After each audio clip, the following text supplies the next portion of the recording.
Hey yo, what's good? What's up? Some dude pod episode 200 and I think 16 or 17. Yeah. Make sure you rate, like, subscribe. If it's 217, that's wild because my mom and my brother's birthday was yesterday on Happy 217. birthday. Happy Play birthday. the lottery. Play the lottery. Make sure hmm you rate, like, subscribe, download wherever you get your favorite podcast. Barber's Chair Network is the home. Barber's Chair Co. is the parent company. I am your head of content, JR Bank. We got Mike B there. Got the hoodie on. Go ahead and get the merch. Um, Scott said that I was repping pillars too hard. So I went ahead and put on the Stacks Okay. hoodie, means crew sweater. I Yeah. got this while I was in Memphis. Okay. I went to the Stacks record um joint. So I gotta do what my boss tell me to do. So how you doing, Mike? I'm all right, bang. I'm feeling good, feeling great. I can't complain. Um, I went to my daughter's parent teacher conference last Friday. Oh shit, how was that? It was cool. Uh, she's taking health classes. It's like health. They have health class in 8th grade. Yeah. Yeah, I remember taking health class my freshman year. What's in the health class, Mike? I mean, what do you think they talk about in health, bang? are, What are do you you think? uncomfortable to have health Very, conversations? very, very, very uncomfortable, babe. Very uncomfortable. But you know what? Oh That's all man. right though. And I remember like she and I already knew she was taking the health classes, but I have a quick funny story about her health teacher. Uh-oh. But she had talked. She came in the room once. Me and my wife was laying down, and she was talking about health classes on all the stuff that they talk about in health. And I was like, "How do you know all of this? You're not supposed to Uh, know this." Yeah. So it was alarming to me, but it's okay. My daughter is very mature, yeah, you very. ain't. Yeah. That was a kind of a moment I had. I'm like, man, I know I took health classes, but I know I took health classes my freshman year, so she a little ahead of the learning curve. But let me get to the quick story about her health teacher. So her health teacher was the last teacher that we visited. Before we left, all her teachers say wonderful things about her. The conferences be short and sweet. They'd be like, "Oh, Nakel, we love her." Blah blah blah. I'd be like, "Yeah." So we get to the health class, and then we talk to the health teacher a little bit. She's kind of like going over what I'm saying, the curriculum, and then she like once again, Nakel is great. We love her. And then she kind of like just gave her like some advice, like just Nakel is friends with a group of girls, Oh and shit. no. She's friends with a group of Nah, we girls. gotta. What happened? Oh shit. Oh, okay. Scott, what's up? The Oh, boss is here. hold on. I wasn't even trying to be. Fuck that. Oh, fuck that. No, Oh, fuck that. I was trying to edit because y'all got this streaming on my Twitter. I didn't know it was gonna come on real quick. I was trying to change it to barber shit. Oh, That's what I was man, trying I to hit the do. wrong button. My bad. I was like, why is wait, this on my Twitter? wait a minute. Hey, that's hilarious. Oh man, let me get this shit off mine. Let me get Yeah, this shit off of nigga. I was like, mine. hold on. Let me take Then that. it, I they, ain't they think. get I this thought I off was of just gonna mine. come in the room real quick, Nah, no, you wasn't. No, you and wasn't. here How I you come doing, on there. Scott? I just How you want to doing, say Scott? I'm about to do this meeting real quick, but I'm just gonna say, tune in summer session tomorrow. I got a lot of shit to say. That some head ass songs for you. That's what you gonna call tomorrow's episode. All right, Oh so man. that's all I gotta say. All right, next. Oh shit. Hey, wait, before you go, the hilarious shit is Scott came in this motherfucker like he came into the wrong room. He did, bro. Like he saw his parents doing it. Oh shit. Scott, no, Orlando, this is not the Rakes, fam. No, Oh this is shit. goddamn Gang this is banging. goddamn Stax Records, That man. Ain't definitely nobody, looked like some ain't no GD, yeah. fam. Oh, okay. All right. No, man. Eh, It's not. eh, eh. Oh man. But yeah. But quick, let me finish the story. Yeah, Time. That yeah, made me very uncomfortable. So her teacher, the health teacher, was like, "Yeah, she was like, yeah, Nakel, she hangs with a certain group of girls in the class, and she wanted her to concentrate on." hang with that group of girls that she works with on a daily. And then she was saying, she made a statement like, so don't worry about the boys, that bother you or anything like that. So I was like, what do you mean? So I kind of like nudged Nate, like, what's she talking about? She was like, she didn't really say it was nothing crazy. She's like, yeah, the boys might kind of be picking on her and everything like that. So I told Nikhil, I said, like, if boys bother you or they pick on you, 9 times out of 10, they like you. I think that's all that is, and we just got done having this conversation on the pod last week when we were talking about boys and all this stuff like that. So I was like, don't worry about when boys bother you, because 9 times out of 10, they just like you. Like, they like you and they want to, like, talk to you or whatever. I don't know what the words are nowadays that these kids use. Yeah. But yes, and then she was like, yeah, Riz. They want to riz. They trying to riz my child. They trying to riz or some shit. Yeah. Whatever Trey said. So, but and then she mentioned and I think I think Nikhil kind of saw this moment as she had a truth moment with me. So I think she like saw the opportunity to, like, what I'm saying, and just tell me something. So she was like, yeah, she's like, Daddy, there is this one boy. He shall remain nameless. So now, you know what? He ain't even remain nameless. There's some little nigga named Ralph.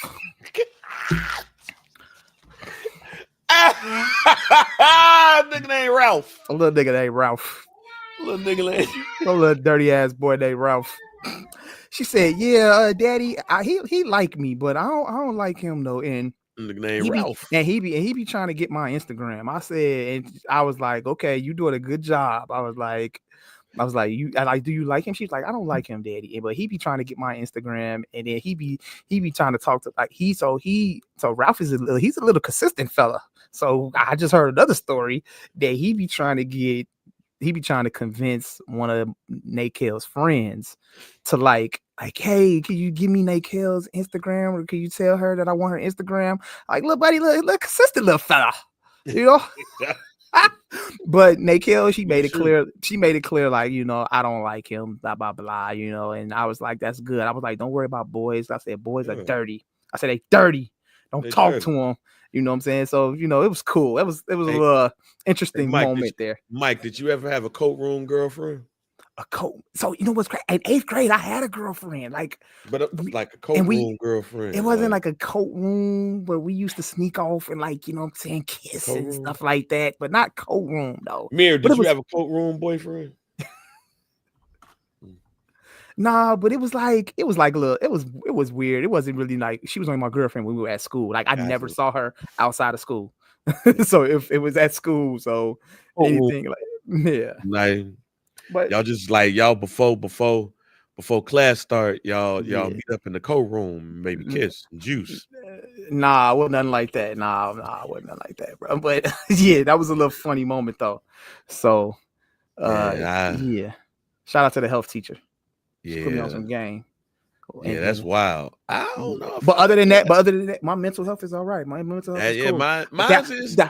That was a moment I had, a mental health moment, but I'm okay now. Celebrated my 10-year anniversary. Hey, congratulations. Yeah, 10 years, fam. The funniest thing about that post that Bay he posted up, he was like, this had me rolling. He said, "Yeah, we just decided to get up and go to City Hall. We didn't even know it was Valentine's Day. We did not even know it was Valentine's Day until my brother was like, oh, this is sweet. Y'all decided to do this on Valentine's Day. Like, no, we did this because I'm moving tomorrow. Yeah, and it just so happened to be Valentine's Day. I wonder why this line long. What the fuck? Like, the hell going on? Just so happens to be that. Yeah. But yeah, celebrated 10 years. Shouts out to the wife. Congratulations. And everything. 10 years, fam. Like, I ain't never marriages was never on my mind. Like, never. Marriage and kids was never on my mind. Mm-hmm. I thought I was gonna grow up to be the old nigga in the club, but be at the bar though. Like, I wasn't gonna be like, having a bottle in a space. Like, bring your young ass over here, girl. Like, I thought I was just gonna be like the old dude at the bar. I never thought I was gonna get married and shit. But she's been dealing with me. Look how the universe worked. 10 years, 3 kids with two big moves. Partridge in the pear tree. Yes, sir. So shouts out to that. Love to see it. Yeah, black love. You know what I'm saying? Absolutely. Black love. But I asked her, she had a coat room boyfriend. She said, nah. And I think everybody once in their life, like when they was like in grammar school, like 1st through 5th, I think you had a coat room mate. Okay. Like you had a girl that you flirted with, like you touched her butt, she like touched on you in the coat room.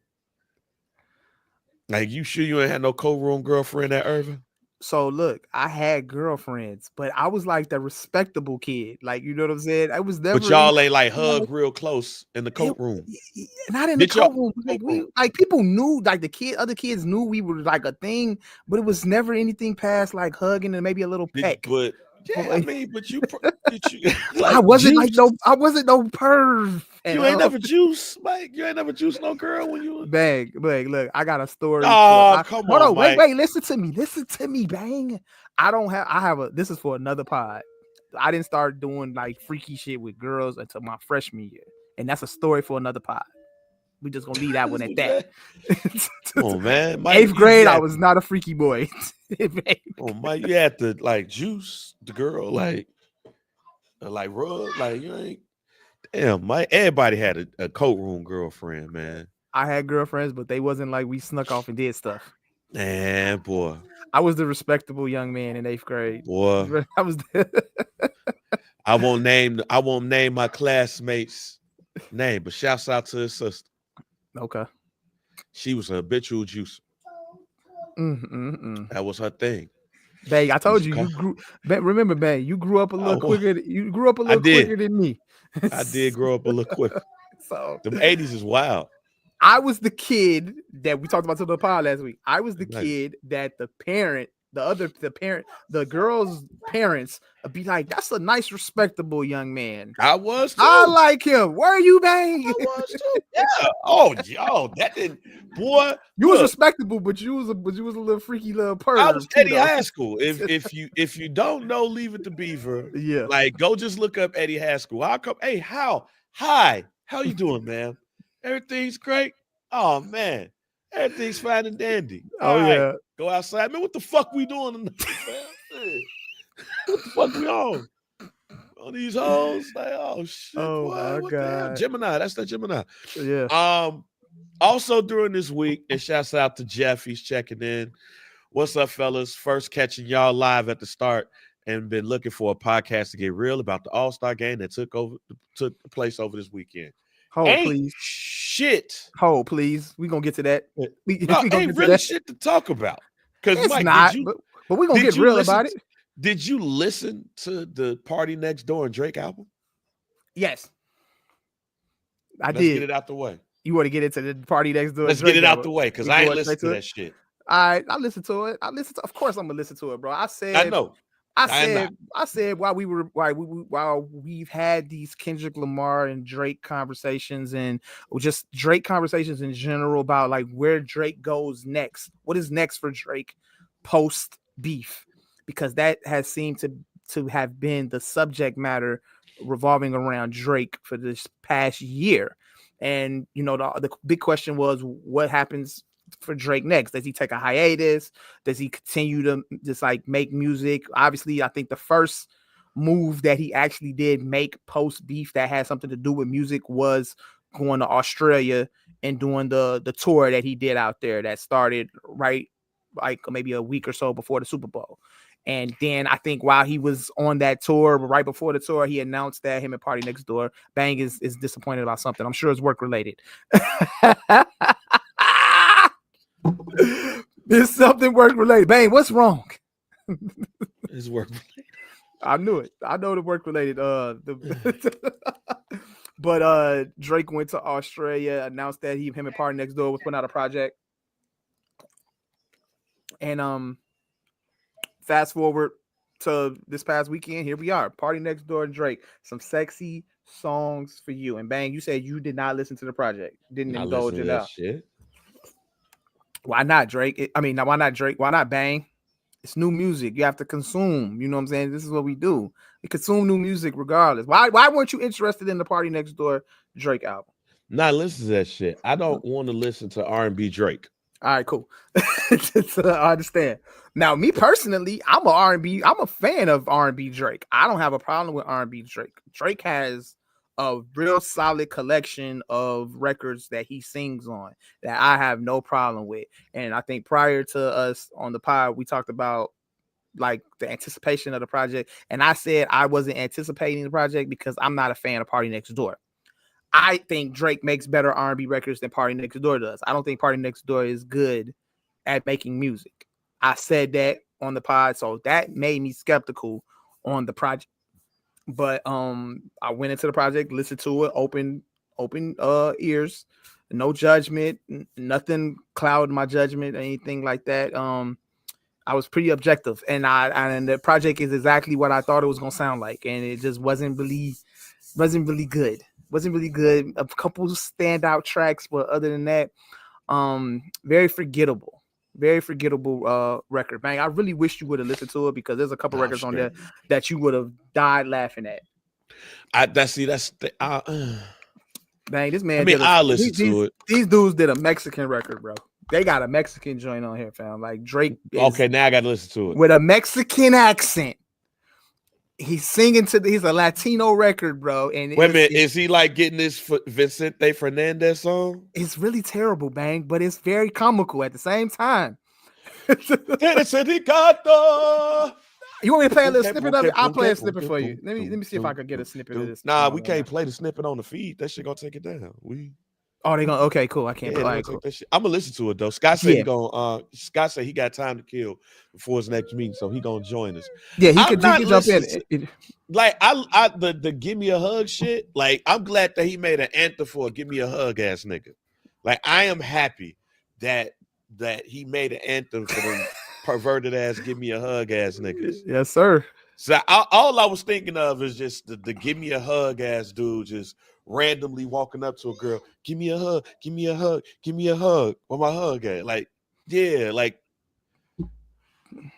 hit nigga damn. Hit nigga damn. It's the hit nigga damn song. Ladies, you gotta hear nigga damn song. Yeah, and give me a hug. Like, oh man. But yeah, I mean, shouts Orlando. Good point. So basically, Drake is being like Drake Fernandez or some shit on that record, bro. Yeah, you could say that. It was very cringe, very cringe. But look, again, though, like I said, I don't think Party Next Door is a good artist. I'm not a fan. I've never been a fan. And it's a couple records on there that are like good R&B vibes, but he's singing on it. And I wish somebody else was singing. The record would be great if somebody else wasn't singing. Like Party Next Door, talent-wise, singing-wise, I don't think he's good at all. And I honestly, like I said, Drake makes good R&B music to me. Like when he steps into the R&B lane on some of his projects, he makes tolerable records that are solid. Like not bad at all. Party Next Door, I've never been a fan. I've never been a fan of anything that Party Next Door and Drake has done together. They have plenty of songs together. I've never been a fan. So that was my expectations going into the record in general. But there's a couple good records on here. I would say maybe 3 or 4 solid songs. But other than that, everything is just like it's no replay value. Nothing. It sounds exactly what a Party Next Door record would sound like. I've never listened to a whole part. I've never listened to never. Me neither. I couldn't even tell you what Party Next Door looked like. Look, same here, buddy. I know what the guy looks like, but other than that, like I wouldn't have. Look, if this record, Party Next Door was one of them Majid Jordan niggas. No, but I'm gonna say this though. I'm gonna say this on some of these records. Where's the nigga from Division at? Where he at? He signed. Ain't Division signed to OVO? Oh no, Division is signed to OVO. They was one signed to OVO. So the nigga that's singing in that group, his name not Division. It's another. It's him and the producer. But but where's he at? He can sing. Put him on these songs right here. Then we can talk about this. Something else to talk about. But is not it, Joe. He not it. Not it for me. I leave that shit to Pav. It ain't for me, bro. I seen Pav. You know Pav was on the timeline caping. I seen it. He Yeah, I caping from leave that Drake. shit to him. The man said like And the 10 years ladies. down the line, I think he made a post that said 10 years down the line, this is gonna be an undeniable classic. Who said that? Pav said something of that nature. I'm not gonna quote him. Wait a minute. This album?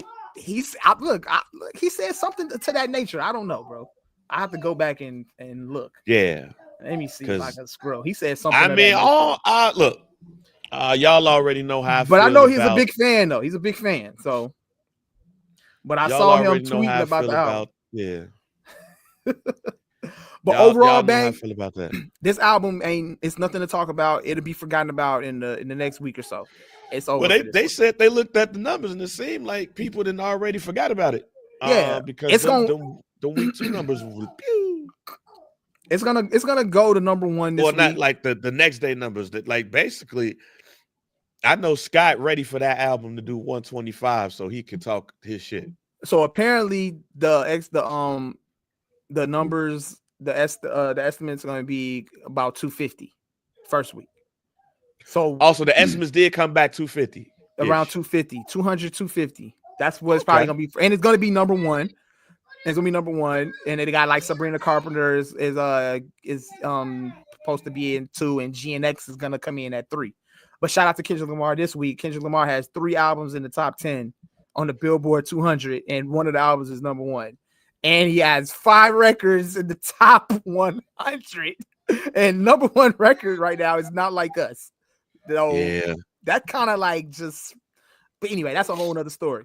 But as far as this record goes, I mean, it's gonna do the regular Drake numbers, go number 1, but this one is gonna be gone and forgotten about. Nothing special here. But shout out to Drake on the Give Me a Hug record. The record that's one of the standout records. He rapping. I honestly feel like he probably could have saved that one. You know what I'm saying? For like maybe whenever he decided to do his own solo comeback record, that's one of those records because he is rapping on there and he's rapping good, which nobody would ever deny that he can do. But, you know, that was one of those, I'm back, y'all niggas playing with me, you know what I'm saying? Because he was kind of like talking his shit on there. So shout out to Drake for that record. But other than that, though, pretty nothing much that stand out here. Okay. Not trash, just not good. Not for me. Okay. We're going to just go there with that. Well, shouts out. I mean, if that's the case, shouts out to Drake if they get that. Or PND, Party Next Door. I don't know who is what in this case. Like I said, I don't know what this nigga look like, but I mean, we'll see what happens from that. Now, however, let's go ahead and get into this All-Star game. All-Star weekend happened this past weekend, and a lot of people had a lot to say about it. Of course. So let's start with Saturday. Or do we want to start with Friday? Like, do people care about the celebrity game? No. The celebrity game, I think I used to watch all of that shit. I used to have all of that shit on tape, like recorded it from the celebrity game up into the Sundays. But I don't know, like nobody really watches the celebrity game. It's on a Friday night, bang. Like it's tough for me to get into anything on a Friday night when it comes to like celebrity basketball because they don't really be having no good celebrities out there. Like yeah, Casanat and what's his name, Drewski. Those are like the top celebrities that was out there. Do niggas care, Scott? Do niggas care about the All-Star like celebrity game on Friday night? No, I don't even. When I was a big NBA head, I watched it, but I don't watch that shit no more. Literally what I just said. Like I think it's because it's basketball. Because the celebrity football game they did on the Super Bowl was entertaining. Like it gave me Rock and Rock vibes. Okay. Yeah, I was just wondering because I saw some of the names and shit, and I was just like, do motherfuckers really give a shit about like Rome Flynn hooping? Nah. Okay. I don't think so. Mm-mm. What's going on, fellas? All right, man. We got the boss up in here, Scott. You can follow him at Barbchair Scott. Shouts out to him. Like he is the one who yells at me consistently to do my damn job. I don't yell at anybody. You know, motherfucker, do your goddamn job. Stop texting me. Stop texting me this damn Caleb Williams, Ben Johnson shit. So let's go. Y'all was pissing me off during that time. I'm so glad that shit is over. You and Mikey, man, I was like, yo, who can I replace these niggas with? See, that's fucked up. Mike almost got the call. Mike, hey, we need your. I ain't gonna hold we you, was gonna Mike. bring Mike off the bench. bang tripping. Bro, every day it would be like, oh, well, Jacksonville might really want Ben Johnson, and I'm trying to explain it. I felt so vindicated when Ben Johnson agent was like, nah, that was all a lie. I was saying it for a month. But anyway, what was you saying, Ben? All right, so let's move on this because nobody give a fuck about Friday. Maybe we need to bring back Inside Stuff. Remember when Inside Stuff did like the I mean, the NBA have switched the rights to NBC, so then Inside Stuff was on NBC, correct? Yeah, shouts out to we'll see. Shouts out to Inside Stuff. So let's go to Saturday and let's start with Wemby and Chris Paul basically saying, fuck this shit. Yeah, I just saw that comment, Orlando. You can't even say. Look, man. Hey, man, that was true too. Let's start with Saturday and Wemby and Chris Paul saying fuck this shit. Why are we still doing the skills challenge? Like, what is the point? Bro, they have fucked that shit all the way up. The skills challenge used to be fire, dog. It used to be solid. They didn't fuck that shit all the way up. First of all, you shouldn't even be allowed. You have to hit the shot, bro. They didn't change the rules to where like you actually can shoot the ball 3 times, and even if you miss, you can move on. And then they opened up the bounce pass ring. I'm like, dude, this is easy as hell. Like you can, goddamn it, Nate could throw a bounce pass through that big ass hoop, bro. Like this shit is like the rules have been fucked up. And yeah, Chris Paul and them saw opportunity where they was like, look, fuck this shit, dog. We just gonna look. And that commentator said it while the shit was going on, that this is the most Chris Paul, this got Chris Paul fingerprints all over it. So, because you looking at it and you like, wait a second, what is going on? Why are these niggas doing this shit? Like, that's just a part of them changing the rules. They didn't made it to where like you don't have, when you get to the 3-point shot, you don't have to make the 3-point shot. When you get to the little mid-range shot, you don't have to hit it. So just fuck it. We just finna manipulate the system. And that's what they did. And at that moment, that's when I knew that NBA All-Star Weekend is officially fucked. Man, for the first time in my life, I didn't watch NBA Saturday. Like, at all. I was 2 shows I was trying to finish. One, Bane told me about Paradise. Great TV. Real great TV, and Landman, real good Caucasian television. Yes. I was not watching. I heard about that All-Star Saturday Night. I watched the game. I didn't watch All-Star Saturday Night. I saw Mac McClung repeated when I was scrolling the TL, and I was like, there's no reason for me. I'm glad I didn't watch this. They finna send him back to the G League, nigga. So hold on. I don't want to get to Mac McClung yet. I want to get like the skills challenge is basically just like, why the fuck are we here? Yo, bring the 2-ball back, okay? Get the WNBA players in. Bring back the 2-ball. That's what they need to bring back, man. Like I said that on the pod 2 years ago, I think. 2-3 years ago. I said, bring the 2-ball back. Bring the WNBA players in and bring back the 2-ball. If you don't know what the 2-ball is, y'all go ahead and Google that. All right. It was solid competition. So then it's the 3-point contest. I didn't realize how many Miami Heat niggas won. They screwed that up this year too. But go ahead, man. How did they screw it up? Where are the shooters at? We got Cade Cunningham out here. We got Jalen Brunson out here. We got Cam Johnson out here. These guys are in-game 3-point shooters. Where's Max Strus? Like, where's Bojan Bogdanovic? Where's Kevin Huerter at? Get the white boys out here, fam. Like, Kevin Huerter is a Chicago Bull, which I found out last week. That shit funny. Wait, you ain't know? I had no idea. He was in the trade. Bro, I have removed myself from all Chicago sports not named Bears. Oh, yeah, you definitely removed yourself if you didn't even know he was part of I didn't know Zach Collins was on the Bulls. Yeah. I was like, they really getting a lot of white people on this team. They called it. They called it. I said it's about to get real Caucasian on the Bulls, Jack. Facts. They gearing up for that white big 3. But yeah, man. But yeah, man. I feel like where the shooters at, bro? Like this was there were only 3 people that had rounds over 20 points. Like Game was the defending champion, and and his first round he only had like 18. He had 18. Yeah. Yeah, Buddy Hield had a good round. Darius Garland had a good round in the first round, and Tyler Hero put up a dub in one of his round in the final round. And that's what I'm saying. Nobody else put up a round over 20. G. Jag for flag, Paul. I always say be bad for flag. I don't want to say Paul every time. No, what you got to do is not Jag for flag. I feel like the Bulls already won too many damn games. Like they did though. See, they did, but they might have to freeze that envelope for us like they did with D Rose. I ain't say win it like barely. Like if you're Adam Silver, do you want your Cooper Flag to go to DC? Like DC is such a bad place that Flag said, I might want to come back to Duke next year. Mm-hmm. Yeah. I can see Cooper Flag holding off on. There's nothing like on his decision. There's nothing like Duke and Bulls. Yeah. Duke and Bulls. We got it matches. And the worst part is, even if the Bulls do get flagged, they're gonna fuck it up anyway. But at least let me have something to watch for at least 7-8 years. You Sky has no faith. No faith. Look, no faces and Matters and I like Matters. I like Matters. My faith ain't in mine ain't the players or even the coach. Like Billy Donovan's gonna go to the Hall of Fame. Billy Donovan gets you what you want to do with the crap he got on his roster.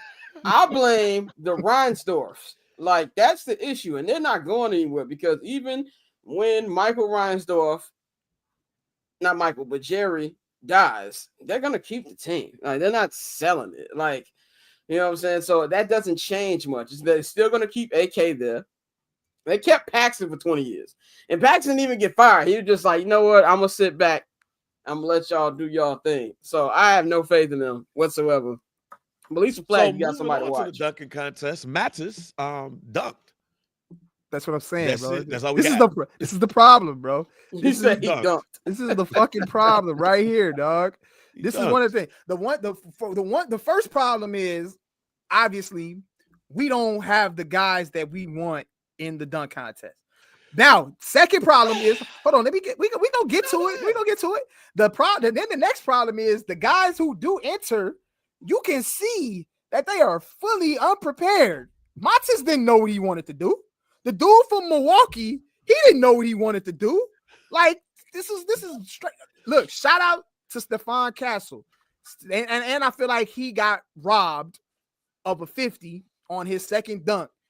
On his first dunk in the final round. They should at least had a tiebreaker dunk going on. I feel like he got robbed, but that's neither nor here nor there because I had a little parlay that I had 25 on Tyler Hero to win the 3-point contest. Okay. And then I had Stephon Castle to win the dunk. And that shit would have paid out a K. And I feel like they just didn't give him an opportunity. He should have got 50s on his first dunk. But anyway, shout out to Stephon Castle because he was prepared and he knew exactly what he needed to do to win. But Matas and the dude from Milwaukee, unprepared. Like if y'all gonna enter y'all names into this shit, bro, at least be prepared. You can tell that like they just like, all right, fuck it, we don't got nobody else, so I'm gonna just go ahead and put my name in the ad and I'm gonna just wing it. Niggas not taking this shit seriously, fam. That's the problem. That's the main thing with everything in general is nobody taking it seriously. And I think that we have some people, I shout out my boy B, or some people know him as White Gold, he's artist. He's producer, been on Eminem stuff, Pusha T, whole bunch of stuff. We was having a debate about basketball, and he was like, "No, basketball is really good right now." I was like, "I don't think it is." Like, and he said that we're having nostalgia glasses on. I'm like, I never said the All-Star game was never great.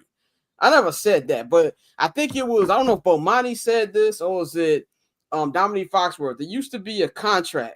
Like a mental contract, everybody was signing. We gonna play around for the first 3 quarters, and if it's within 20 points in the fourth, we all gonna play hard.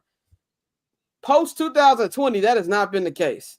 2020, the one in Chicago, everybody played hard because it was the one after Kobe just died. Mm-hmm. The last 5 have been disrespectful to the point where I feel, and it's not just in the NBA. I think we all know how the Pro Bowl is, and even Major League Baseball, it's the best out of the 3 majors. But I didn't even watch last year's. I think we've moved past the need of an all-star game. And I saw somebody make a good point. All-star games, I think, were great at the league pass or Sunday ticket or whatever, because if you were in a certain market, you couldn't see these players unless they're on national TV. Now you can pull up league pass and see Shea whenever you want or whatever. I think that's part of that. I disagree with you for this reason, right? I think that's more for the weekend, but not for the actual game. Okay. The only reason why is because that's really the only chance you have to see people compete against each other. And I think at the very least, people want to see people compete against each other. Like you said, once you get to that time, because really, actually, it wasn't the fourth quarter. The third quarter, you start seeing like it started revving up in the third quarter. And then in the fourth quarter, depending on where everybody at, we about to play this shit like a regular game. Now, to the dunking contest, real quick, I want to go back to the dunking contest. My only issue about the debate about the dunking contest is that a lot of niggas wasn't the dunking contest made you a star or a superstar. Like, remember when I said, Mike, on the show about micro braids, about how micro braids make an ugly girl look cute, a cute girl look fine, and a fine girl look like a dime.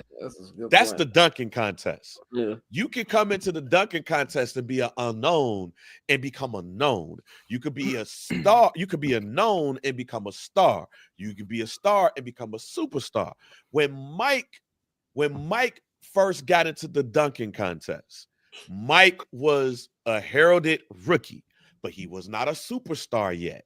The dunking contest battle between him and Dominique added to the aura. Harold Miner, for an example. Baby Jordan, he won that dunking contest. It made him into a star, a known commodity, but he was Huff. So that shit went away. Isaiah Ryder was a quality NBA player. His name became more known as he got into those circles. Kobe, Vince Carter became Kobe and Vince Carter at the dunking contest. The dunking contest has always been a rite of passage. I think people get too carried away with the superstars being up in there because if I'm Ja Morant, I don't need to be in a dunking contest right now. And I'm Ja. You could say that too for like Zach LaVine. Zach LaVine, when he was in Minnesota, right. Zach LaVine became a household name off the dunk contest when he was in Minnesota. I think when he won his rookie, was he winning his rookie year? I wasn't his rookie year. Oh, that was a rookie year. But now, should Ja Morant had did that shit his rookie year or year two? Yeah. I don't have to see Ja Morant basically revive his career after he wanted to be Katie Got Bands in every goddamn video by doing the dunking contest. He's already a superstar. Yeah. That's my point. And what I don't want is superstar Ja Morant getting into the dunking contest and being huffed because he's a great in-game dunker. But I ain't never seen the dunk that made me go, oh, shit, from Ja Morant. That's true. And maybe I get it, but I think that I feel bad for the kids because at least we've seen good all-star games. We've seen good dunk contests. I remember there was the 25th anniversary of Vince Carter. I remember watching that live. You know what I'm saying? I remember when the first one and when that happened 25 years ago, Oracle Arena was just Oracle Arena. Now they go back to Oracle Arena for practice. That's a legendary spot now. 3 championships won. There's so much things that's changed. I saw yesterday's Michael Jordan's birthday. I saw the game, the shot that sent it to overtime in this final All-Star game when Mariah Carey had the jersey dress. So these are memories. Like I think they're talking about it on Lebatard Day. Like, what are your All-Star memories? I remember the East coming back down from 21 points in 2001. I remember Kobe's first All-Star game, being the youngest All-Star starter, going up against Mike. Now, obviously, I was only 4 years old when this happened, but with the Magic Johnson coming back from having his first All-Star game after getting in contact with HIV. LeBron dunking on the entire Western Conference in 08. You've got there's different ones. LeBron not taking the last shot and Kobe and D-Wade cussing him out. Right there. I'm glad that you said that because now I want to get into when did the All-Star game die? For me, the moment you just said is the moment to me that the All-Star game died when LeBron James didn't make the last shot. I just want to get mine out the way and then I'll go to y'all. Didn't even attempt it. Here's why I believe that is the moment that killed the All-Star game. Because I think LeBron was looking at this shit like it's an All-Star game. We having fun. Ain't nobody worried about the last shot. Kobe, Carmelo Anthony, Wade looking at his ass. Fam, why you ain't take the final shot? Take Kobe the goddamn shit. Kobe was hot, fam. To me, that was the moment that killed the All-Star game because the leader, at that time, the man that's going into the leader of the NBA, the man who's the top of the food chain, who's running the show, at that moment was not going to allow himself to get more pressure on him for a goddamn All-Star game. Yeah. Has there been competitive ones since then? Yeah. As you said, the year after Kobe. But that's because that was the year after Kobe. The year of Kobe. That was a couple weeks. That was right. That was That was weeks after Kobe passed. Yeah. But and that's Kobe. He's always competitive. But at that moment, and I went and I started looking back because I was wondering this, and I had put this on the book early day when I asked that question. After that moment, the All-Star game started to become less and less competitive. Yeah. That moment when Kobe cussed out LeBron, when they all looked at LeBron like, why you ain't take the goddamn final shot? To me, that's what's killed it, because also other people that's coming into the NBA is looking at that moment like, we gonna see what other people gonna do and we gonna go from there. I don't feel like we've really seen a true competitive All-Star game since 2012, because also what also went down in that 2012 game, that's also the year, I believe, and make sure I got it right, that's the year that Derrick Rose looked at everybody like, niggas. yeah, that was the first one. Yeah, right. Yeah. Was that the one that? Was that the one at Jerry World? No, Jerry World was 2010. Yeah, Jerry World was 2010. So that's my thing about the All-Star game. Have there been competitive ones? Yes. But something that's we about to see who's the best players in the world play, go hard out without no extra pomp and circumstances. The last true competitive All-Star game was 2012. And it ended with the best player in the world not taking the final shot. And ever since then, it has gotten less and less competitive because nobody wants to put pressure on themselves or their homies to be competitive in this game. Nobody wants to be Kobe. Nobody wants to be Melo and D Wade, but don't nobody want to be LeBron and have everybody looking at them crazy either. Yeah. That's where the competitiveness of the All-Star game, to me, died. But this is my thing, though. So why isn't there anybody in the locker room before the game starts? Why isn't a talk being had like, yo? But there is talks being had. They've been bringing legends into the room, like, and that's also kind of funny to me because I barely care about Larry Bird, and I'm 10 years older than these niggas in the locker room. You think Shea Gilgeous-Alexander and Pascal Siakam care about Larry Bird? No, nigga. Like, they're in their 20s, but like, even then, I think Chuck hit the nail on the head. Like, Draymond was getting his real Varnell Hill on the broadcast on Sunday. He was straight up Varnell Hill. Well, this bad. Orlando, 2012 is when that happened. It's the same one. It was the same All-Star game. Same All-Star game. And so when he's saying it's bad, and Chuck was like, y'all the reason it's bad.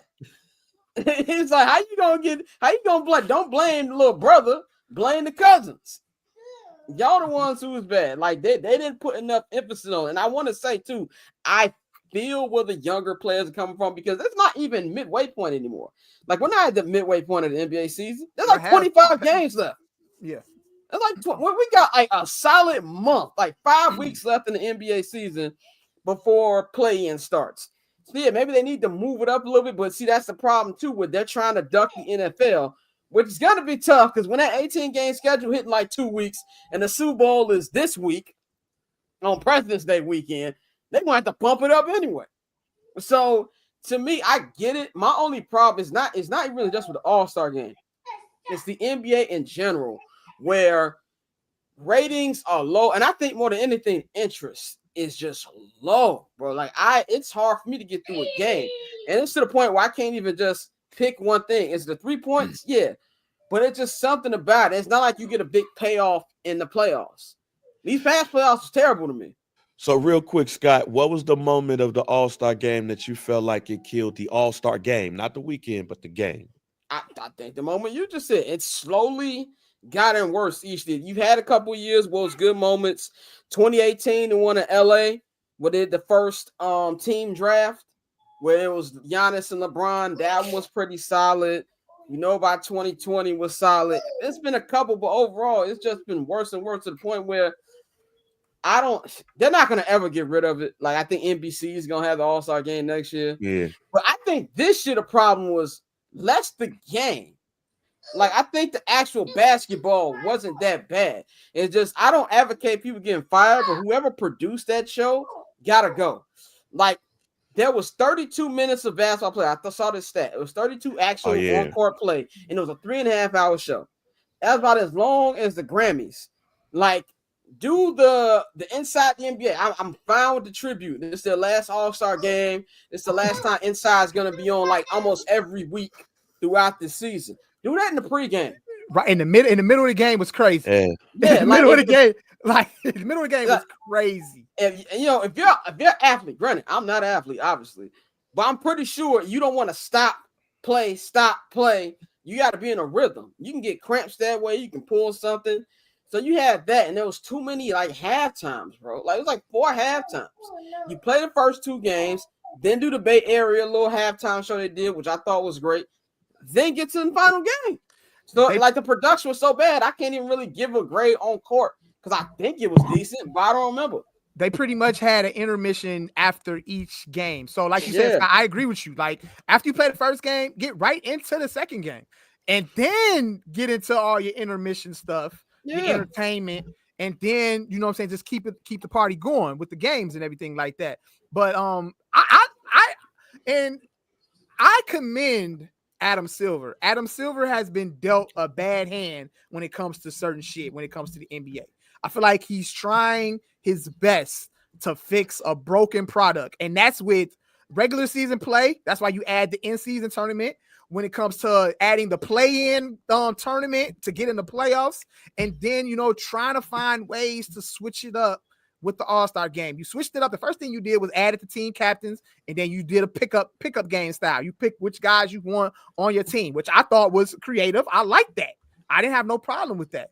You also then you switch it again, with the Kobe format. After Kobe passes away, you switch it to that format for the point target, the target score of being like 24 points after or whatever like that. And then you switch it again. We got the 4 games, and then you add the Rising Stars in, which is a nice touch. I agree with Draymond with his point where he said Rising Stars shouldn't be allowed to play on Saturday. I get what he's saying in that sense, but I mean, what do y'all want Adam Silver to do?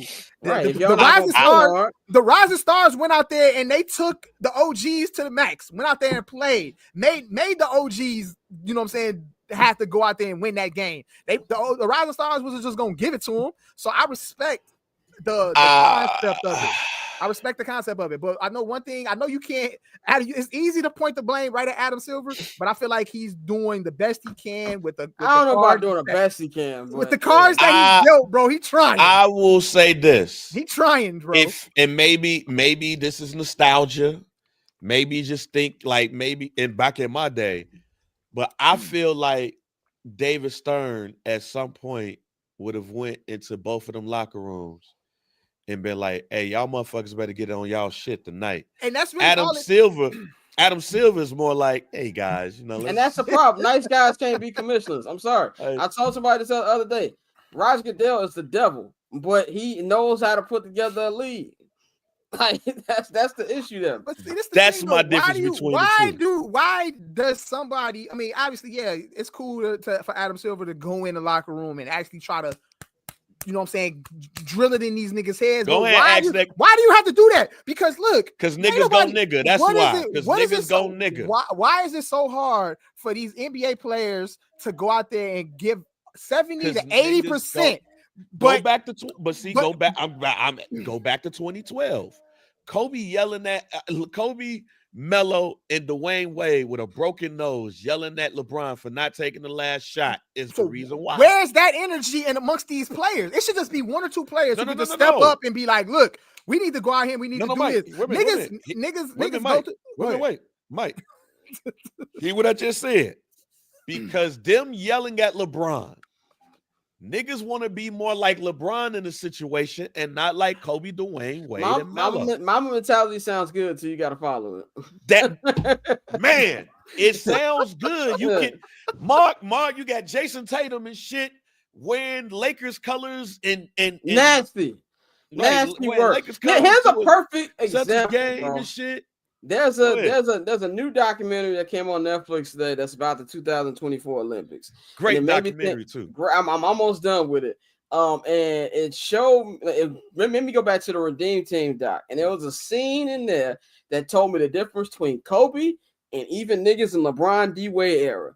LeBron D Wade, Melo, all them Redeem Team niggas went to the club, and when they came back to the hotel, what was Kobe doing? In the gym at 3:00 in the morning. And he's like, oh, yeah, y'all niggas came out here to party.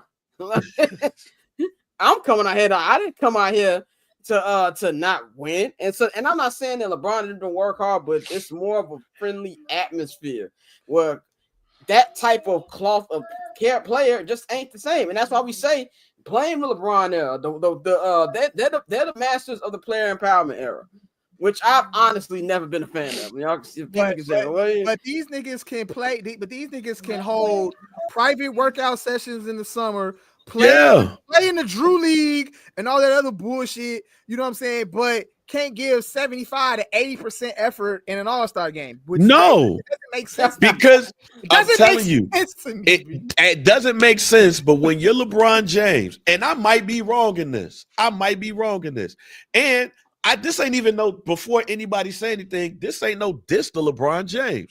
Because low-key, I can see where LeBron James is coming from. Y'all just caused an issue about me not taking a shot in an All-Star game. And y'all just made this into a big-ass deal. This is an exhibition. This is what this is.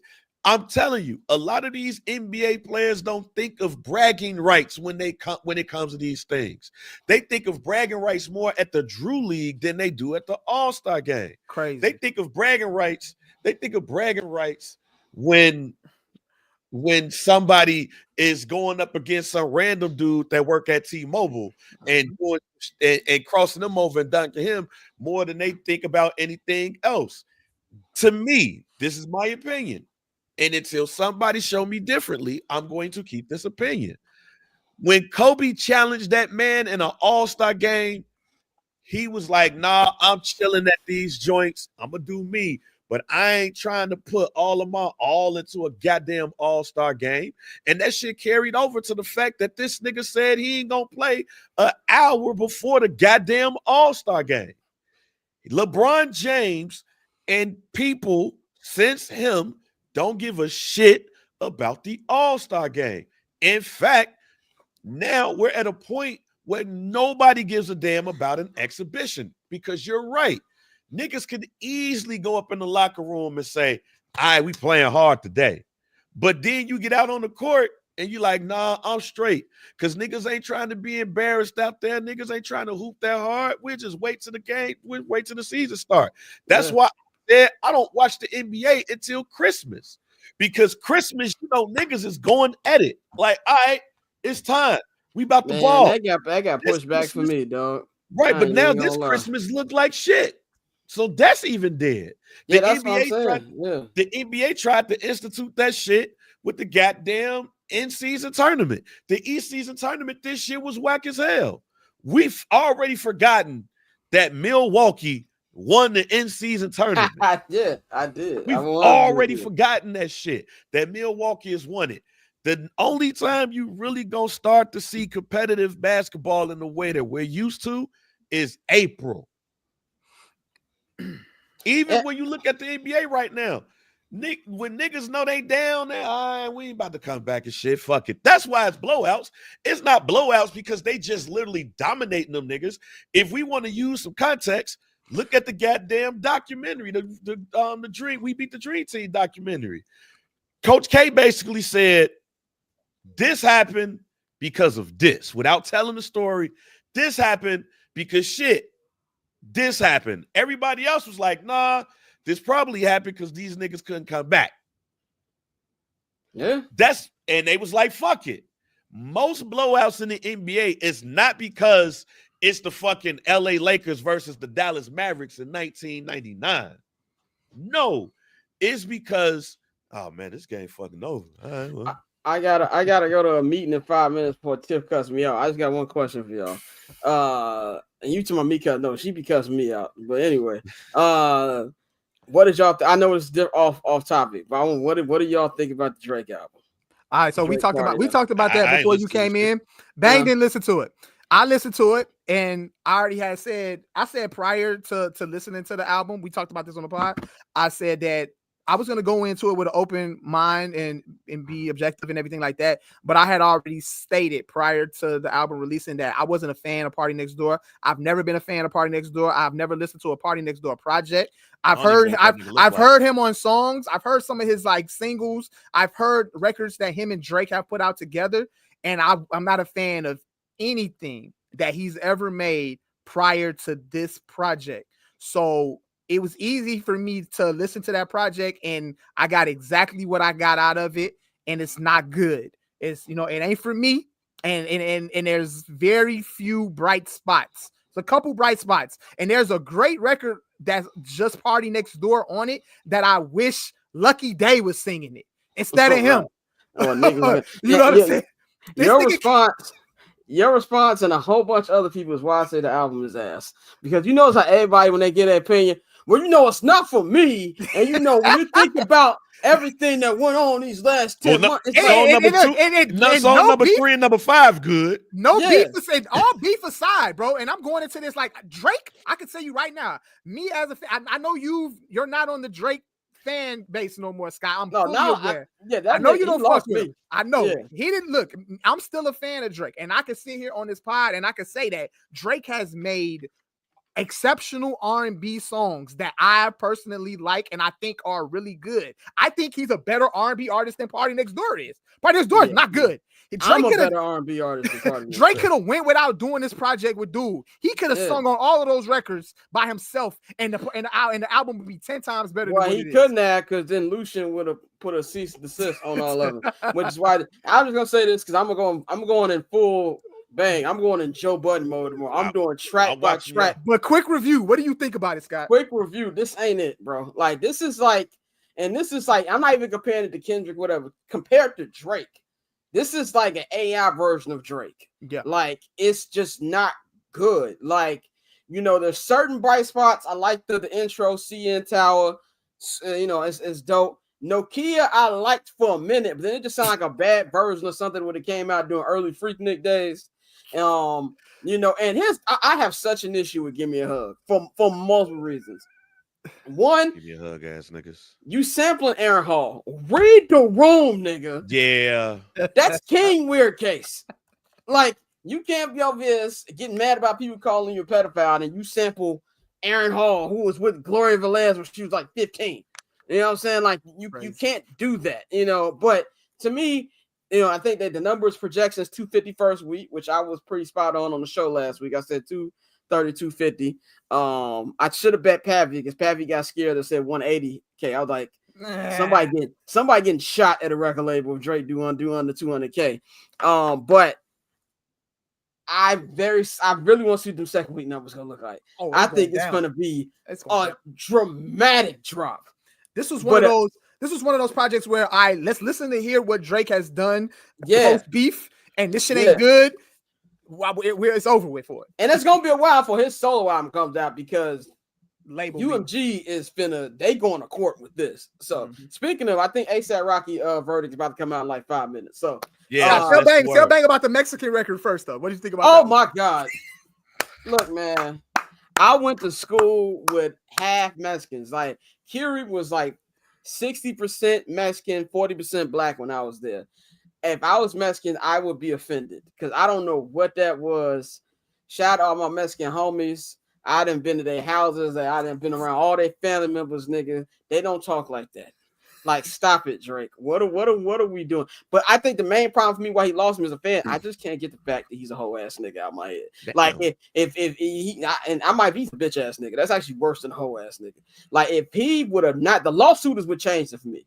Because come on, you can lose a beef and I can still listen to your raps. You know what I'm saying? But you can't do that, bro. And then the bulletproof with the smoke coming out, like everything he do, bro, just got cornball written all bro, it's like over it this at is this why point, G. we should gatekeep Americans and two black parent households, not household, but two black parents, even if the daddy ain't around, should be the requirement to rap. But that's all I got. Tune in to Summer Sessions tomorrow, man. I'm doing a Joe Budden breakdown on that album. All right, Scott, appreciate it. Hey man, let's get back to this All-Star game real quick. Like I don't think you ever mentioned like what was it for you?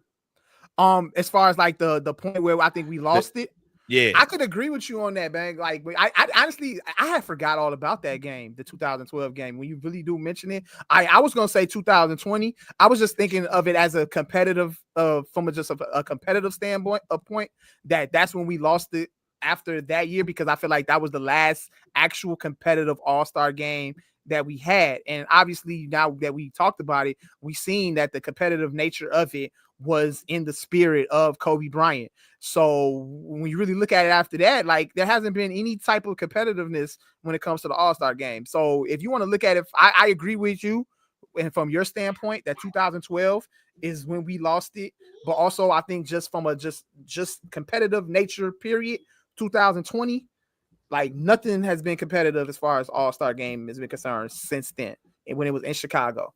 And but overall though, I just in how I see it though, I just feel like you just gotta have that one or two players, bro, on each team, just huddle up with your squad, bro, and say, look, man, we're gonna go out here, we're gonna give 75-80%, bro. You know what I'm saying? And we just gonna play this game. Obviously, you're gonna see your alley-oops, you're gonna see, you know what I'm saying, the crossovers, you're gonna see the 40-foot 3-pointers. You're gonna see that amongst the game. But still though, I feel like what Adam Silver did with adding, you know what I'm saying, the rising stars and making it a tournament style, that kind of kept the competitiveness up. You know what I'm saying? Because you still saw glimpses of, you know what I'm saying, the trick shit and the alley-oops, but they were out there trying to win the game. They were playing for something. I think you should still stay with this format and just maybe push the target score to like 50. That way you can get more players, more playing time, because you had guys like Cade Cunningham. It was his first All-Star game. He played 5 minutes. You know what I'm saying? Like you had the other guys, some of the other younger guys too. Like they only played like 6, 7 minutes, 8 minutes in the game altogether. And then on top of that, if you're in the game and then you lose the first game, you out.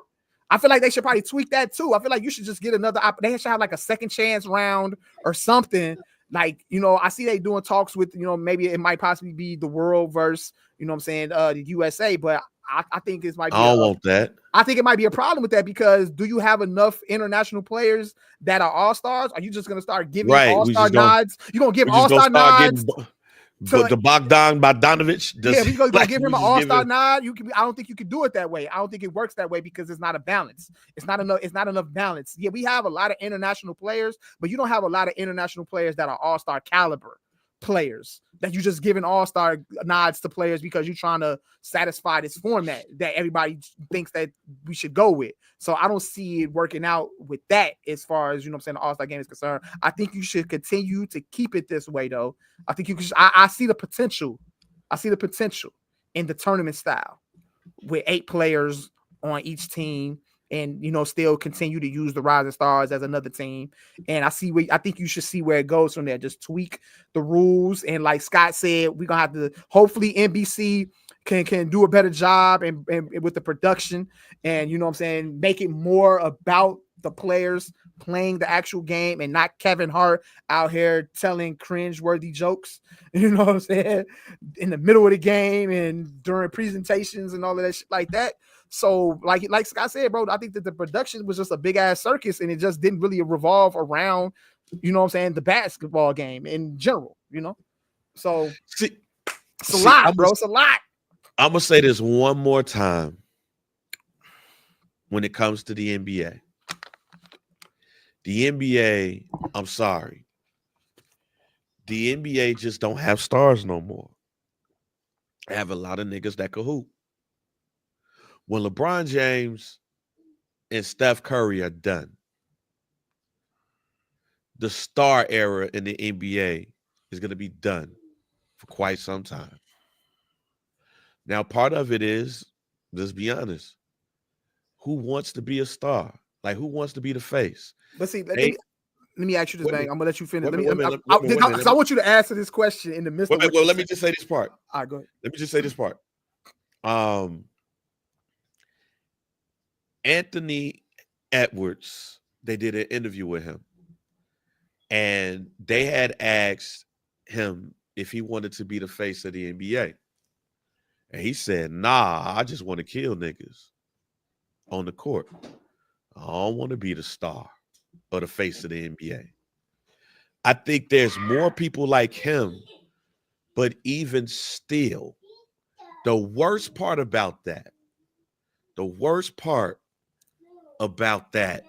is there's nobody outside of that wants to take the mantle. They just want to hoop. Now, what does that sound like? That sounds like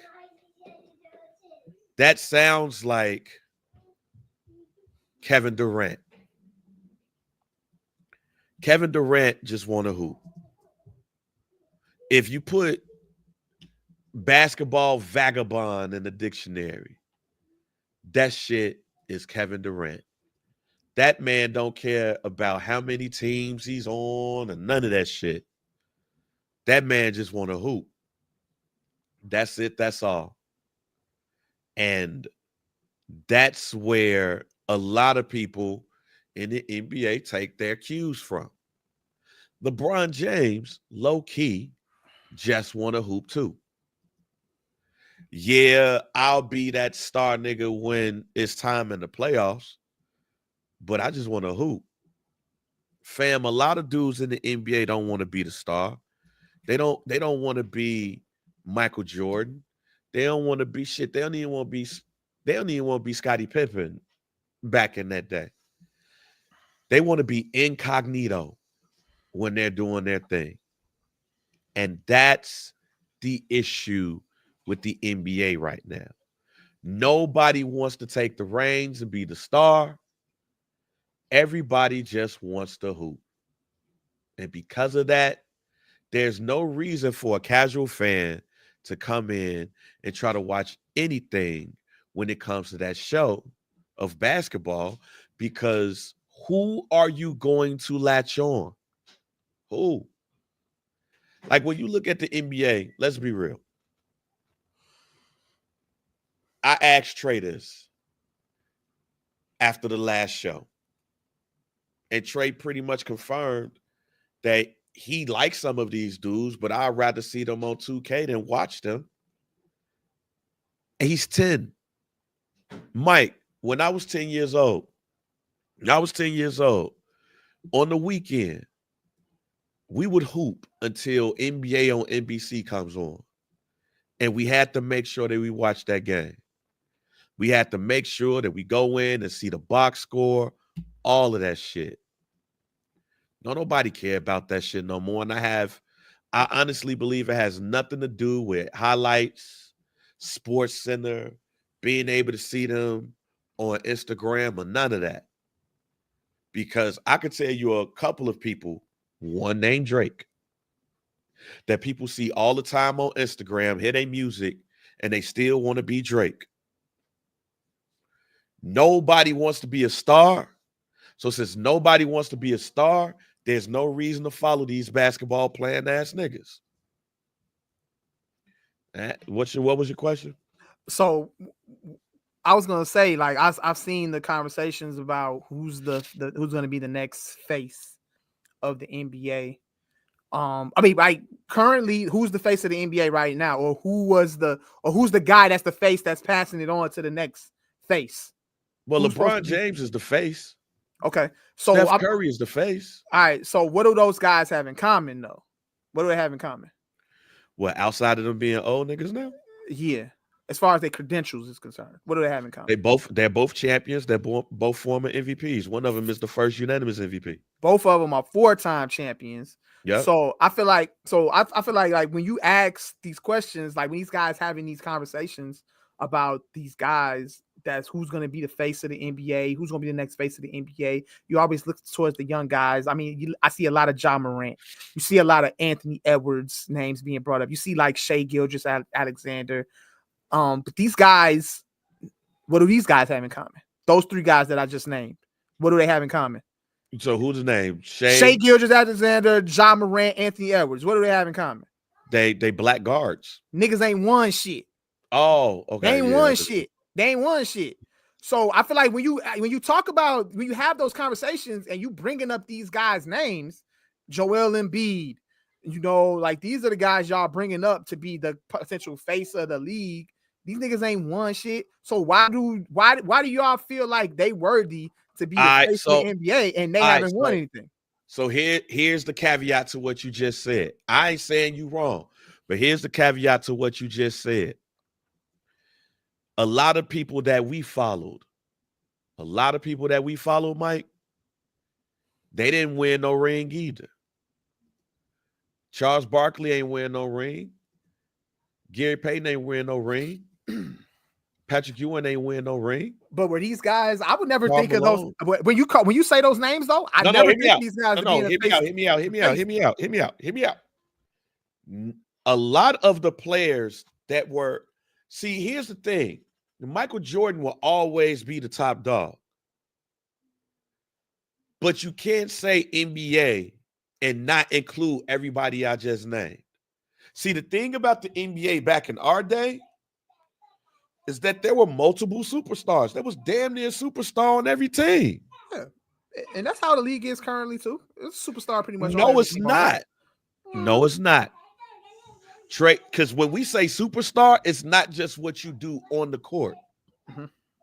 Dominique Wilkins was a superstar. Larry Bird is a superstar. And actually, I think Larry Bird has become underrated in his old age. Every time I look at a documentary, everybody is talking about how cold that man was. We don't hear a lot about Larry Bird, probably in what we should have. Mm-hmm. But we got Larry Bird. That's Boston. Charlotte had Alonzo Mourning, Larry Johnson at one point as superstars. Let's go down. Matter of fact, I'm about to be the old dude. Go down each team and hit niggas with the back in my day. And you know what I mean by that. Boston, Larry Bird in our day. Then if you want to keep going, Paul Pierce and Antonio Walker. Antoine Walker. Bulls. We ain't got to talk that. We know that. Atlanta Hawks. At one point, Dominique Wilkins. Charlotte, Larry Johnson, Alonzo Mourning.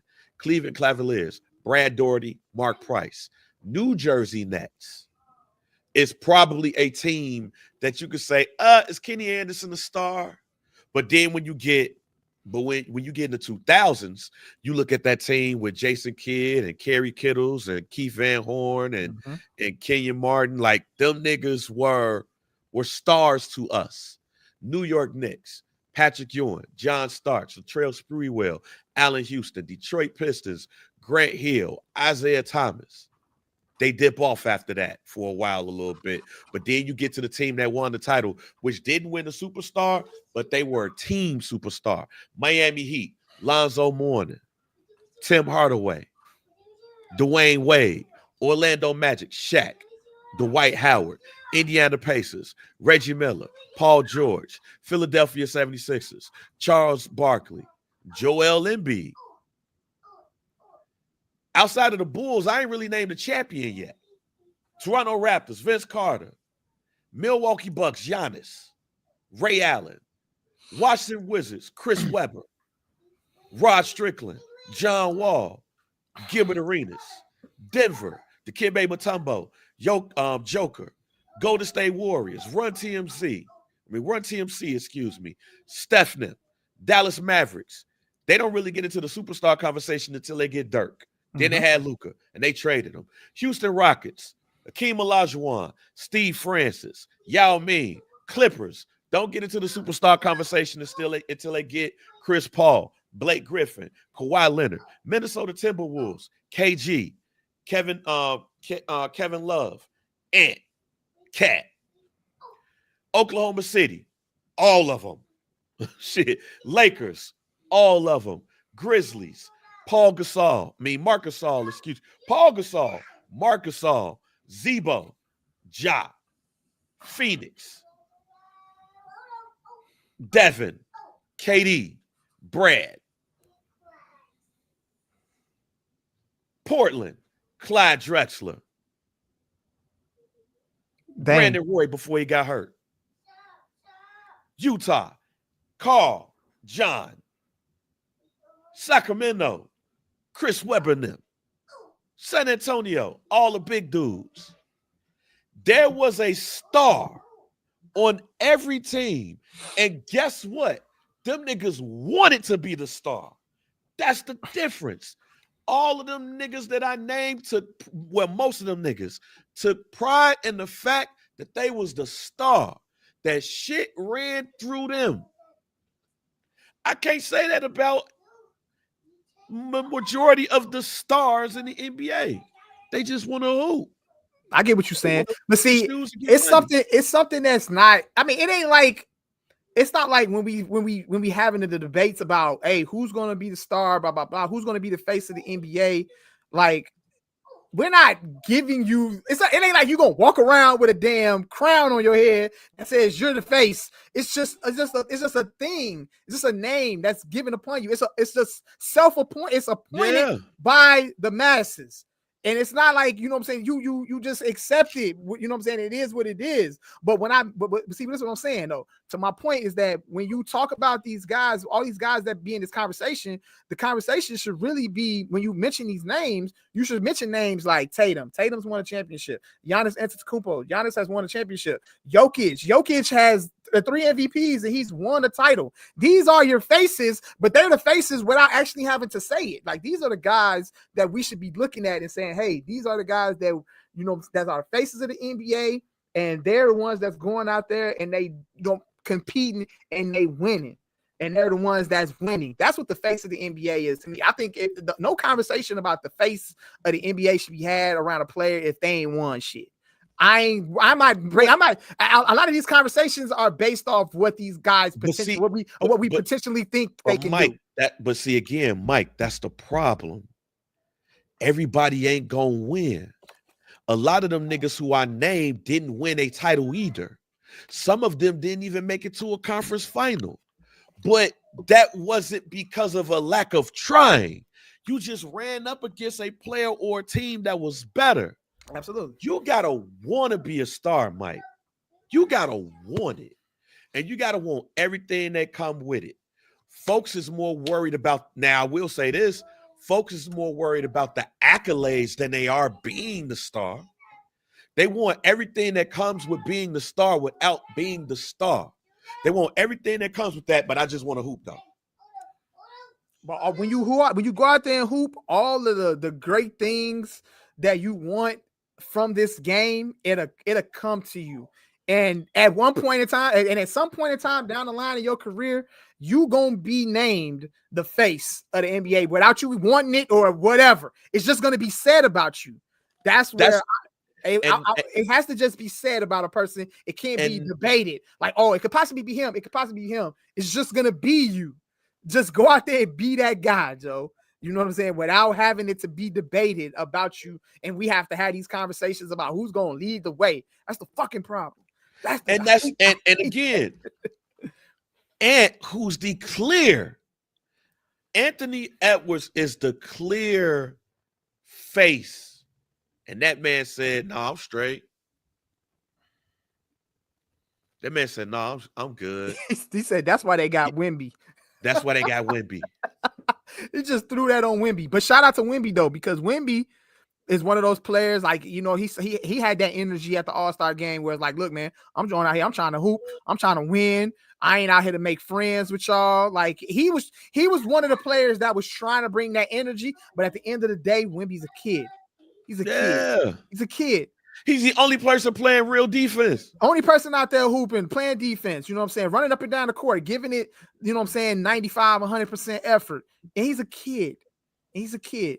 But you would wish that he can't be the one to motivate everybody else. It got to be the other guys. Right. It's got to be the other guys. Got to be the other guys.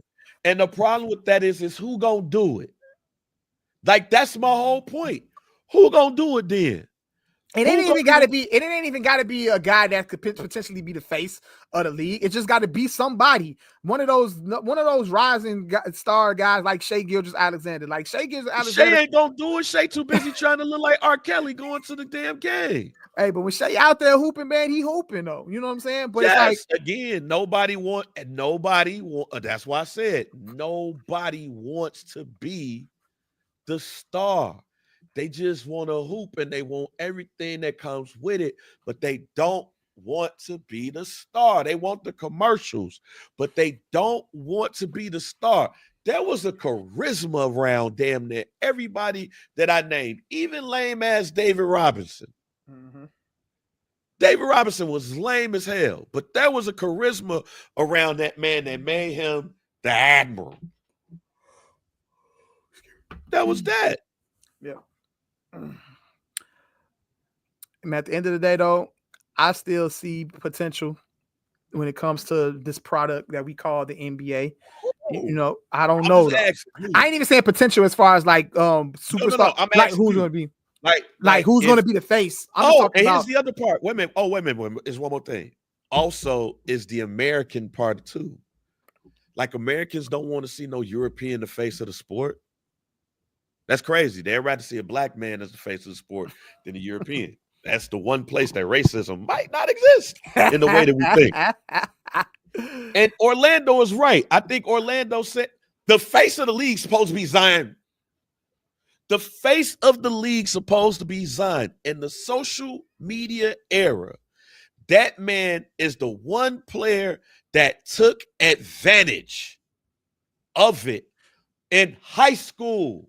Because in college, he was the easy choice. He got to New Orleans and just got me. Zion Williamson is literally the only player currently in the league right now where you were mentioning him and LeBron James's name in the same sentence. Not, you know, and he wasn't even in the league yet. Wasn't even in the league. Not necessarily comparing, obviously, like saying, yeah, Zion is the next LeBron, but you know, that talk was being had as far as the potential of Zion. It was the potential of Zion. I think I think there was rules. Zion had to go to college, right? It wasn't, he couldn't go. Yeah, he had to at that time. Yep. Yeah. So, but it was, I agree. It was supposed to be Zion. And he is the only player currently in the NBA right now who we were having that comparison of him and LeBron James, because LeBron James at the time, it still is the face, quote unquote, face of the league. And he was supposed to be the next man to take the throne. And that's the downfall, because then I'm telling you this, look at the NBA. This is to me easy, but a lot of people are going to use this. A lot of people are going to use this as a lot of talking points. But to me, this is easy economics. Go look at football. Pat's a star. Joe Burrow's a star. Josh Allen's a star. Lamar Odom's a star. Lamar Odom. Lamar Jackson is a star. You got Jaden Daniels that came in. He's a star. Caleb came into the league a star. Just didn't work out year one. And nonetheless, had a great year, and Caleb will be a star. Yeah.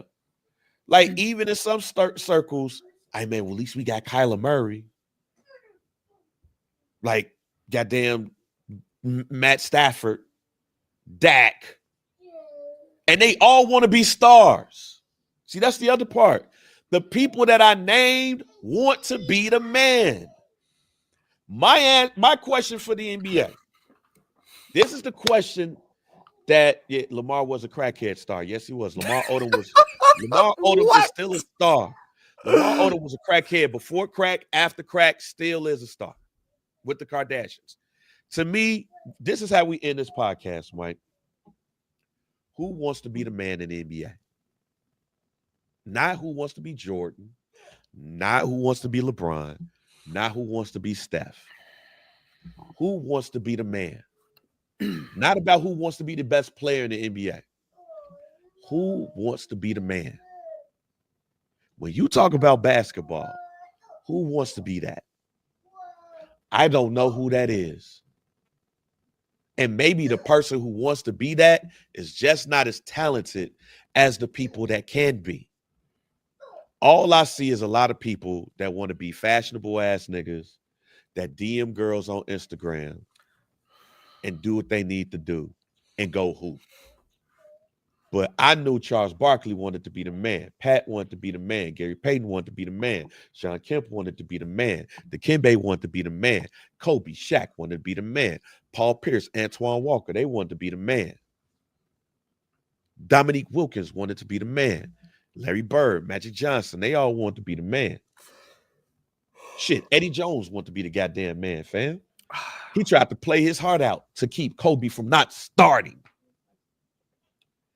Who wants to be Eddie Jones keeping Kobe from starting? At least be that. At least be that, fam.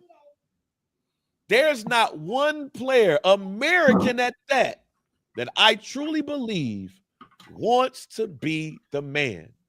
They seen Wemby tall ass and said, that's what y'all want. Go ahead and get him. That's my theory. That's my thought. Nobody wants to be the man. They just want to hoop. And if they do USA versus the world, them niggas gonna get cooked by 6 players, fam. They gonna get cooked by 6 players. Damian, Steph is done. Like Steph is past that. Steph is done in 3 years. We talking about young. To be determined, bang. It's to be determined. I think it's already been determined, fam. The 2 faces of the NBA is going to be Luka and Wemby. I think so. 2 internationals. And they're going to go to NBA. And the crazy thing is they're going to go to the NBA on NBC. And it's going to be the same shit. There's nothing thrilling about the league no more. There's no pomp and circumstance. There's no emotion. There's no rivalry. It's just a lot of crybabies, overpaid crybabies at that. Like, I mean, if you want that out, not my opinion, but mine. but there, like even when Mike left, right? Man, seeing Iverson go up against Ray Allen, go up against Stephon Marbury, Vince Carter, like it was still rivalries. It was still matchups you wanted to see. Let me ask you this question, Mike. This is how we end the podcast. What is the matchup in the NBA currently right now that when you hear that these 2 players are about to go up against each other, you know you got to watch that game? That's not Steph and LeBron. Shea and Ant. Shea Gilgeous-Alexander and Ant, or Luka versus Jokic. Luka versus Jokic, because their style of plays and so what they bring. Huh? You want to know what's messed up with what you just said? Luka and Joker don't even play the same position. And they don't. Yeah, they don't. They don't play the same and position. Shea and Ant do, but they both play on small markets. But when I hear like guys that match up against each other, Shea and Ant are like the first ones that pops in my head. That's what pops in my head first. And Shea coming to the All-Star game looking like R. Kelly at the TP2. He looks crazy. He looks crazy. Shea gonna do his fashion shit, but when he on the court, bro, it's smooth, bro, and it's all about business. He gonna do his fashion shit. But that's the one though. Shea and Ant. That's the one that I think about. Like when I think of a rivalry or like 2 matchups that I would like I know I gotta watch these dudes ball. It's gonna be those two for now. SGA has the charisma of an apple. And Ant already just told us that he don't want to be the face. Yeah. That's why the NBA is where the NBA is at. Fried. Any hot takes, Mike? No hot takes, man. We gonna go ahead and get up out of here, dog. Some Dude Pod, rate, like, subscribe. The Barbers Chair Network is where you can find Some Dude Pod. Make sure you search that where you search where you get your favorite podcast at. We on YouTube, the Barbers Chair Network. We on IG, Some Dude Pod, Barbers Chair Net. At Mike B _CHR, at JR Bang. Facebook group, hashtag Some Dude Pod is the Facebook group. Y'all get into the group, get involved in the conversation and all that good stuff. I'm Mike B, that's JR Bang. See y'all when we see y'all. Yo, it's your girl Night Kel, and this is Some Dude Podcast. We out. Peace.